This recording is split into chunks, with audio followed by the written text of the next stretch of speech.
Hello viewers, আসসালামু আলাইকুম ওয়া রাহমাতুল্লাহি ওয়া বারাকাতুহু।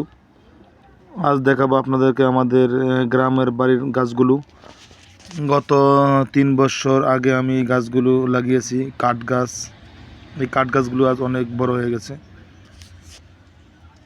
যদিও কাঠ গাছের পাকে পাকে আরও কিছু গাছ লাগানো হয়েছে, সেই গাছগুলো টিকে নেই, কিন্তু কাঠ গাছগুলো টিকেছে। আসলে এই কাঠ গাছগুলো কিন্তু যেই কোনো গাছের সেই কাঠ গাছগুলো ভালো টিকে, এবং এগুলো কিন্তু সরু হয় কাঠ গাছগুলো। আর গাছ লাগালে কিন্তু আপনার পরিবেশটা ভালো থাকে।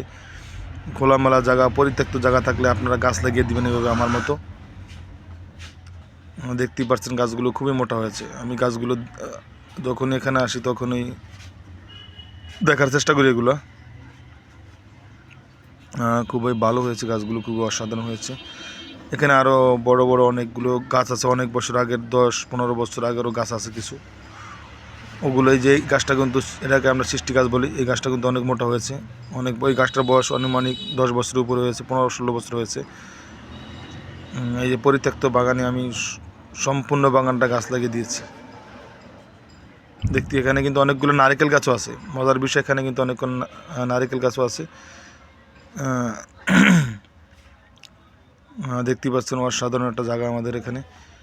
যদি এখানে গড়টা এখানে নেই, গাছ আছে। গাছগুলো যখনই ঢাকা থেকে এখানে আসি তখনই গাছগুলো দেখার জন্য এখানে আমি আসি, কারণ আমার হাতে গাছগুলো আমি লাগিয়েছি। তো আজকের মতো এখানে বিদায়। আল্লাহ হাফেজ, ভালো থাকবেন।